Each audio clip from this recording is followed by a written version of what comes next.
Hai, Assalamualaikum warahmatullahi wabarakatuh dan selamat sejahtera. Okey, hari ini kita akan sambung bab yang baru untuk tahun 3 buku teks Sains KSSRC Makan. Okey, hari ini muka surat 23, unit baru iaitu Peraturan Bilik Sains. Okey, jom kita lihat.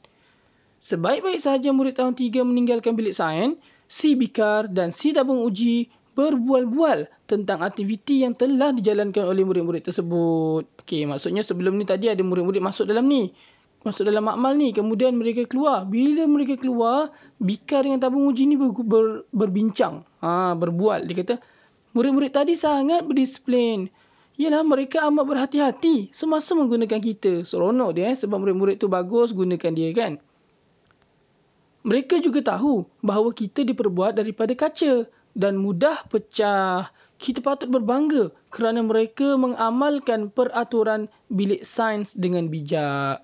Maksudnya, si bikar dan si tabung uji ni, dia memuji murid-murid yang datang membuat eksperimen, menggunakan mereka tadi dengan baik, simpan semula, basuh semula, letak tempat dia. Dan susun peralatan semula di tempatnya, susun kerusi. Jadi mereka sangat seronok dan berbangga. Dipujilah. Ni sebagai kartunnya sajalah kan. Okey, apakah yang akan berlaku sekiranya murid tidak berhati-hati semasa mengendalikan peralatan kaca di bilik sains? Agak-agak awak lah kalau murid-murid yang main duduk kat bilik sains tadi, dia buat eksperimen, dia main-main. Apa akan jadi dengan peralatan kaca? Okey, akan rosak, akan pecah kan, boleh menyebabkan kaca pecah, boleh menyebabkan kaca rosak kan, dan membahayakan rakan-rakan lain juga kan. Jadi itulah yang akan berlaku kalau kita tidak berhati-hati menggunakan peralatan kaca yang ada dekat dalam bilik sains ni. Biasa bikar bekas macam tabung uji ni biasa memang kaca lah. Kan. Cuma yang baru ni mungkin ada yang plastik. Tapi selalunya memang kaca. Sebab untuk eksperimen kita elok guna kaca lah. Sebab kalau plastik takut nanti kalau buat eksperimen panas dia tak boleh tampung. Tengok pada ni lah jenama dia. Okey, kemudian kita pergi masuk kepada bab hari ni. Yang paling pentingnya sebenarnya adalah bab hari ni, iaitu mematuhi peraturan bilik sains.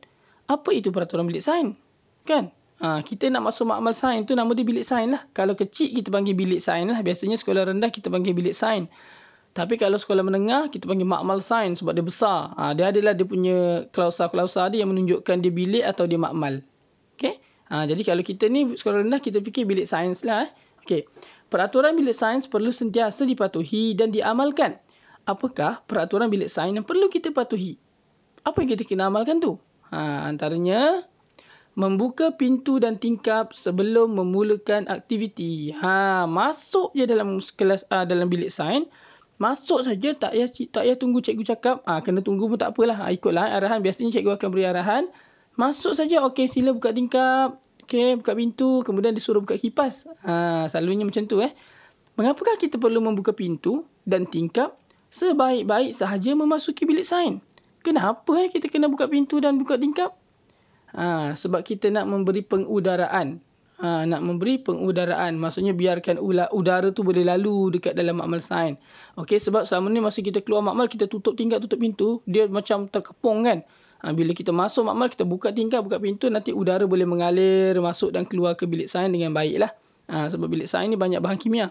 Okey, bahaya kalau kita tak buka pintu, tak buka tingkap Okey. Kemudian memakai kasut yang bertutup. Ada dalam gambar tu. Awak tak pakai kasut, bahaya nanti masa kita berada dalam bilik sains. Kenapa bahaya? Sebab kalau buat eksperimen tertumpah kena dekat kaki macam mana? Jadi sekurang-kurangnya kena pakai kasut. Kalau pakai kasut sekurang-kurangnya boleh kena kasut dulu. Kalau pakai slipper, kalau terkena kaki nak buat macam mana?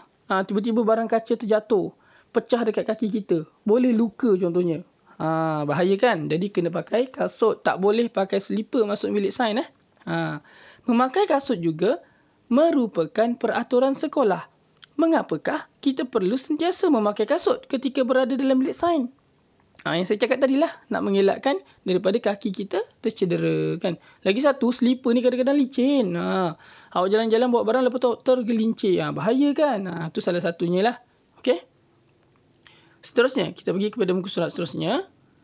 Mengambil peralatan sains dengan cermat dan tertib. Biasanya kalau cikgu-cikgu suruh buat eksperimen, dia dah sediakan barang-barang dekat depan atau kat tepi. Dan dia kata, okey murid-murid, kita kumpulan datang ke depan untuk ambil bahan. Jangan berebut-rebut. Satu kumpulan, seorang saja ke depan ambil bahan yang guru suruh ambil. Nampak dia kata, apa akan terjadi sekiranya murid-murid berebut-rebut semasa mengambil peralatan sains? Berlari ke depan kan. Biasanya budak-budak kan macam tu. Lari ke depan nak ambil, nanti boleh menyebabkan apa? Boleh menyebabkan berlakunya kemalangan ataupun boleh menyebabkan peralatan rosak ataupun pecah. Okey. Tengok macam ni kan, dia bergambar apa, dia beratur, ambil seorang-seorang. Macam tu cara dia. Ni siap ada jarak sosial lagi nampak kan. Baguslah macam ni Jadi yang seterusnya, menjaga kelengkapan dan peralatan bilik sains. Apakah tindakan kamu sekiranya ternampak situasi seperti ini? Dia tunjuk ni dua orang ni. Apa yang dua orang ni buat? Dia conteng meja. Biasa berlaku kat sekolah ni. Kalau dalam kelas tu pun dia orang conteng meja kan. Jangan. Okay, kena jaga kelengkapan dan peralatan bilik sains. Ini bukan awak punya meja. Ini adalah meja sekolah. Orang lain pun pakai. Jangan conteng-conteng macam ni. Tak boleh. Salah. Itu namanya vandalisme. Okay. Kemudian, menutup suis kipas dan lampu apabila meninggalkan bilik sains. Bila kita keluar daripada bilik sains, dah selesai buat eksperimen, dah selesai basuh bahan, dah selesai susun kerusi, kita kena tutup kipas, tutup lampu. Dia kata, mengapakah kita perlu menutup suis kipas dan lampu apabila meninggalkan bilik sains? Okay. Jadi bilik sains ni kita kena tutup kipas dan tutup lampu. Kenapa? Bagi mengelakkan, kalau jawapan ni banyak lah. Tapi yang paling senang adalah bagi mengelakkan pembaziran elektrik. Kan? Betul tak? Lagi satu, kalau kita buka kipas je, kita tinggal, silap-silap barang-barang eksperimen kita yang kat tepi yang kita tinggalkan, mungkin kena angin, lama-lama dia boleh jatuh ke, ataupun kertas-kertas boleh berterbangan ke, kan? Ataupun lampu tu kalau terbuka lupa nak tutup, nanti malam pengawal keselamatan yang jaga sekolah tu ingatkan ada hantu pula kat atas. Asal lampu tu terbuka? Sebenarnya awak lupa tutup. Kan? Jadi yang paling penting kat sini, kenapa? Sebab bagi mengelakkan pembaziran elektrik. Okey, boleh Alright. Seterusnya, itu sajalah antara yang kita bincangkan. Sebenarnya banyak lagi peraturan bilik sains yang kita boleh bincangkan, tetapi kita bincang tadi beberapa sahaja. Okey. Adakah saya mematuhi peraturan bilik sains? Peraturan bilik sains dapat mendisiplinkan kita dan boleh diamalkan dalam kehidupan seharian. Adakah kamu sentiasa mengamalkan peraturan bilik sains? Mari kita lihat senarai semak peraturan bilik sains di bawah. Ni ada buat senarai semak. Banyak ni sebenarnya. Nampak? Adakah saya mematuhi peraturan bilik sains? Tandakan right pada peraturan bilik sains telah kamu amalkan. Saya beratur sebelum masuk bilik sains. Ya, kan? Kalau beratur, tanda. Saya memakai kasut yang bertutup dalam bilik sains. Ya. Saya tidak makan dan minum dalam bilik sains. Bagus. Saya meletakkan beg sekolah di luar bilik sains. Ya. Saya membuka pintu dan tingkap apabila masuk ke dalam bilik sains. Masuk ke dalam bilik sains, kita buka pintu dan tingkap. Saya tidak berlari atau bermain semasa berada di bilik sains. Saya mengambil peralatan sains dengan cermat dan tertib. Tidak melakukan aktiviti tanpa arahan guru. Jangan buat kerja dulu kalau guru tak izinkan. Tunggu arahan guru. Segera memaklumkan kepada guru jika berlaku kecederaan atau kerosakan peralatan sains. Bagi tahu cikgu. Jangan pandai-pandai kemas. Okay? Awak tengok barang awak rosak, pecah. Jangan kemas dulu. Apa-apa lah awak akan cakap, cikgu, barang rosak. Walaupun awak tengah duduk kat dalam kumpulan awak buat eksperimen, tiba-tiba barang awak pecah. Pshing! Awak jangan pandai-pandai ambil penyapu. Tunggu arahan guru. Cikgu, cakap cikgu. Kalau cikgu kata, okey boleh ambil penyapu, baru ambil penyapu. Okay, sebab kita tak tahu bahaya tu akan datang daripada mana. Okay, jadi pastikan bagi tahu guru dulu. Okay. 10. Saya ingin membersihkan peralatan sains. Saya membersihkan peralatan sains yang telah digunakan. Memang kena bersihkan. Saya menutup suis kipas dan lampu apabila meninggalkan bilik sains. Tanda tangan kat bawah ni, tahu nama. Kalau aktiviti ni, biasanya kita buat ni, kita akan bila kita tanda right, semua tik semua dah kita tanda tangan, maksudnya kita dah buat perjanjian. Kalau kita melanggar salah satu arahan ni, bahayalah kita. Jadi dalam bilik sains, bila awak berada di bilik sains, awak tengok, awak nak makan contoh kan, alamak, tak boleh makan dan minum. Awak nak makan tak boleh. Lepas tu, saya buat pakai sipar. Alamak, tak boleh pakai sipar, kena pakai kasut. Awak berlari-lari dalam bilik sains. Alamak, saya lupa saya kena beratur semasa masuk bilik sains. Maksudnya, apa yang awak nak buat dalam bilik sains, awak pegang betul-betul dengan semua peraturan ni. Dan kalau awak rasa benda tu tak melanggar peraturan yang ada di 11 yang awak tulis ni, maka awak berada dalam keadaan baik. Awak tidak melanggar peraturan bilik sains. Okey. Jadi tolong dengar betul-betul dan ingat betul-betul peraturan bilik sains ini. Walaupun nampak simple, nampak mudah, tapi ramai yang langgar sebenarnya. Okey. Jadi hati-hati. Okey, Nota Guru, minta murid menjalani semula senarai semak peraturan bilik sains di dalam buku latihan sains. Biasanya kalau macam saya suruh murid sains salin, lepas tu sains kat bawah. Maksudnya itu adalah janji mereka dengan saya. Kan? Okey, jom kita tengok santai sains. Jadi adalah beberapa aktiviti kat sini kan. Ni ada satu aktiviti Okey. Santai sains, kipas tangan peraturan bilik sains. Kadang-kadang kita nak baca peraturan ni bosan kan, nak tulis panjang dalam buku tulis kan. Tapi kita boleh pelbagaikan. Contohnya, inilah dia kipas sains. Kipas tangan peraturan bilik sains di mana kita buat kipas macam ni. Setiap satu kipas lipat tu kan, setiap satu bahagian ni kita letaklah satu peraturan bilik sains. Kan cantik, nanti kan menarik, boleh buka tutup kan. Kita beli kipas yang dah siap pun tak apa. Okey. Itu kita tampal-tampal saja. Okay, kalau tengok ada langkah-langkah kat sini, hasilkan kipas tangan menggunakan alatan dan bahan mengikut kreativiti kamu. Okey. Kalau nak buat sendiri lagi bagus Type dan cetak semua peraturan bilik sains yang telah kamu pelajari, kemudian tampal pada kipas tangan tersebut. Kalau awak rasa kurang kreativiti, awak beli je lah kipas yang dah siap tu, tampal saja dekat atas dia dengan maklumat yang awak print daripada komputer awak. Okey, cetaklah jadi itu saja untuk bab 2. Jadi kita tengok, ingat semula. Jadi peraturan bilik sains ini yang pertama, sebelum menjalankan aktiviti, kita ingat, kita boleh bahagikan kepada, kalau ini dia bagikan kepada 3. Yang pertama, sebelum menjalankan aktiviti, semasa menjalankan aktiviti dan selepas menjalankan aktiviti. Okey, mula-mula sebelum kita buat apa? Masuk je buka pintu, buka tingkap. Terus buka pintu dan buka tingkap, mendapatkan cahaya dan aliran yang baik. Ini kalau cikgu tak suruh pun rasanya boleh buat. Memang perlu. Yang kedua, memakai kasut yang bertutup ketika berada dalam bilik sains bagi mengelakkan kecederaan. Jadi 2 benda ni. Awak masuk bilik sains tu, awak tengok, aku pakai kasut tak? Okey, boleh masuk. Dah masuk je, saya buka tingkap, buka pintu. Itu yang penting. Yelah, kalau tak buka pintu, macam mana nak masuk kan? Okey. Dan biasanya cikgu-cikgu tak bagi kita masukkan beg dalam kelas. Bawa sahaja barang yang cikgu bagi. Yang cikgu suruh bawa. Biasanya pensel box dengan buku sains sajalah.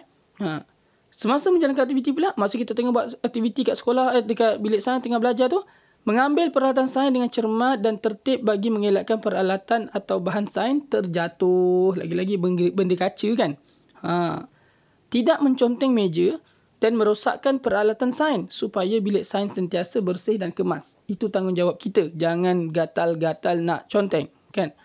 Lepas dah siap semua, masa nak balik pula, pastikan selepas menjalankan aktiviti, menutup suis kipas dan lampu apabila meninggalkan bilik sains bagi mengelakkan pembaziran elektrik. Macam saya cakap tadi lah kan. Bazir elektrik nanti. Okey. Kita tengok pada muka surat seterusnya. 28. Mari jawab. Okey. Ada soalan kat sini. Jom kita bincangkan. Mari jawab. Jawab semua soalan yang berikut dalam buku latihan sains. Mari bermain sambil belajar dengan menjawab soalan-soalan berikut. Arahan dia. 1. Jawab soalan bermula dari tangga paling bawah. 2. Sekiranya betul, teruskan ke tangga yang berikutnya.